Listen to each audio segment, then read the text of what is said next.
خو داسې د جنکو مدرسې ماته معلومې دي کوم کې چې دیني تعلیمونه کیږي داسې ماته معلوم دي چې په هغې کې هغه کارونه کیږي چې هغه بالکل د اسلام خلاف. زه د دغه خلکو د کرتوت ته وګورم نو ډېر خفه شم. د اسلام خلاف دي که نه؟ لکه دا خو ته منې چې دا د اسلام خلاف بالکل. په دې کې چې موږ خو دا خبره تکرار کړي چې 2 کاله سو تاسو سیستم ورته عیار کوي وایي چې وروره جنوکۍ مکتب ته راځي باید دا ډول لباس واغوندي، پوهنتون ته ځي دا ډول لباس واغوندي، تاسو صنفونه سره جلا کړي. په دې کې موږ خو ستونزه نه لرو. مشکل دا ده چې دوی 6.5 کاله په دې خاورې باندې حاکمان پاتې شوي، دوی هېڅ کله هم نجونو ته د درس ویلو اجازه نه ده ورکړې، هېڅ کله هم. نو که د اجازه ورکول پکار دي خو لیکن داسې یو ترتیب ورته جوړ کړه. ترتیب ترتیب سره اصلا ترتیب په نامه څه لري نه. زمونږ د جنکو مدرسې چې کوم دي لکه ماشاءالله دې کې ښایسته ترتیبونه شته دی، خو داسې د جنکو مدرسې ماته معلومې دي کوم کې چې دیني تعلیمونه کیږي داسې ماته معلوم دي چې په هغې کې هغه کارونه کیږي چې هغه بالکل د اسلام خلاف. مولا کوم چې مولا دی او کوم چې د هغې هغه مطلب ښودونکی دی د هغه او د هغه د استازې په مابین کې داسې تعلقات ما لیدلي دي قسم دی زه خفه شم چې هلکه ته ځان ته مولا وې، ته ځان ته عالم وې، دی چې د کوم خپل دا شاګردان چې کوم دي د دې سره چې دی کوم اړیکه لري که نه قسم دی د افسوس مقام. و قربان دي سم په دې پاکستان کې د مدارسو ویډیوګانې ونه وتل، دغه میډیا د اوس ویډیوګانې راوځي، دا ملایانو څه ونه کړل. دا مفتي عزیز الرحمن د پاکستان تر ټولو یو غټ عالم نه دی؟ او ویډیو تا وکتله څه کړي دي؟ همدغسې د نور د دغه مولانا چین میږي فضل الرحمن د دې څه رقم ته تصویرانه وتل، د دې نورې خبره په دې کې ده چې دوی کوم کار کوي دوی دپاره روا دی، دوی دپاره جایز دی، اما که بل چا وکړل هغه وروره ګوله باید ووژل سي، هغه باید قتل سي.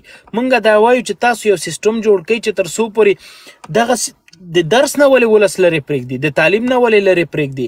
وروره ګل نړۍ کې فی الحال دغه د عصري زده کړو ته ډېر ضرورت ده نسبت دنیایي زده کړو ته، دیني زده کړو ته. وکړئ دیني زده کړې مو کوئ. موږ په مکتبونو کې زه په افغانستان کې ګوره ما ښوونځی لوستی، زما په اووم ټولګي کې د دنیا په نامه باندې ما یو مضمون درلوده، ما احادیث درلودل، ما تفسیر درلوده، ما د تر اووم اتم ټولګي پورې د قرآن کریم د مخې نه د تجوید د زده کړې دپاره ما مضمون درلوده. نو د خدای دپاره نور ته مانه خو ملا مه جوړوه که نه، مانه ته خو قاري مه جوړوه که نه، زه خو نورې زده کړې هم باید وکم که نه. وروره اوس یې په افغانستان کې مکتبونه د نجونو پر مخ تړلي دي، پوهنتونونه یې تړلي، وروره اوس لګیا ده چې له مخې دا مکاتب څومره دا ټول مدرسو ته واړئ. ګوره آصف بھائی ګوره موږ د غلطۍ خلاف یو، زه په خپله باندې زما خپل مزاج دا دی که نه، زما خپل ذهن دا دی، که هغه په مدرسه کې په دیني مدرسه کې، که په هغه په انګریزي سکول کې کېږي، که انګریزي تعلیمي اداره کې کېږي، زه د غلطۍ خلاف یم. باید چې غلطي ونه شي نور ګوره سیستم جوړ کړه که نه، ته حکومت لرې، تا سره الله تعالی طاقت درکړه، حاکمیت یې درکړه، ته سیستم جوړ کړه. ته په نورو ملکونو باندې ځان تبره کړه، ځان کې زور پیدا کړه، ځان کې طاقت پیدا کړه، ځان کې چې کوم دی خپل غیرت پیدا کړه، سیستم جوړ کړه، دنیا ته وښایه چې داسې وچلوه، داسې ترتیب وکړه. دا غیرت نه دی چې ته بند کړه شی دروازې ته چې کوم دی تاله ولګوه. دقیقا تاله لګول غیرت نه دی. غیرت اصل کې دا دی چې ته یو سیستم جوړ کړي، داسې ښکلی سیستم جوړ کړي چې نوره دنیا چې کوم دی تا ته وګوري، نوره دنیا او ستا نه چې کوم دی عبرت واخلي. دقیقا لکه مقصد دا دی که نه. نو که زه په خپله باندې تا ته وښیم په دې دیني ادارو کې کوم دیني اسلامي د جنکو مدرسې دي، په هغې کې زه داسې غلطۍ نه وینم چې هغه د ویلو نه دي، بیا باندې خلک د کفر فتوې لګوي، وایي تاسې فضول لګوئ که نه، بیا به خلک وایي. لکه ما به د خپلو سترګو باندې لیدلي، ځکه چې د دې خلکو سره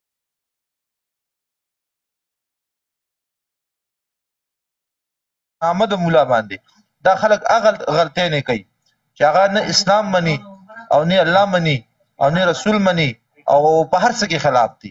خاص کر زه دا کوم ملګري چې دلته ناست یو موږ ګوري، نو دې خلکو ته به زه د خپلې مسلمانۍ دغه یو نصیحت په طور سره چې د خپلو ښځو د خپلو لوریانو که هغه په دیني اداره کې دي، که هغه په اسلامي اداره کې دي او که هغه په انګریزي اداره کې دي، خیال یې وساتئ په خپله باندې.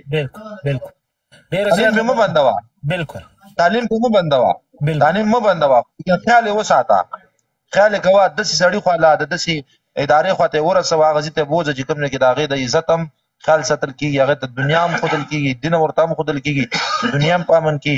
نو زه اکثر ستا سوچ ګورم چې ستا سوچ زم د اسلام لکه اوس د حیات الاسلام او چې کوم شی را پاسېدلی و د ده سره چې تا خبرې وکړې و اسلام راته تعارف کړه. نو ستا خبره چې زه د اسلام خلاف نه یم، زه د اسلام خلاف نه یم، زه کافر نه یم، زه چې کوم دی د کفر طرف ته خلک نه دعوت کوم، زه صرف چې کوم دی د دې سړي دا کوم چې ځان ته مسلمان وایي، کوم چې ځان ته صحیح ملا وایي، زه د دغه سړي خلاف.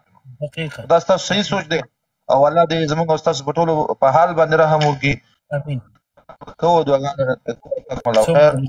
السلام علیکم. ډېره زیاته مننه. تاسو دپاره ښه وخت.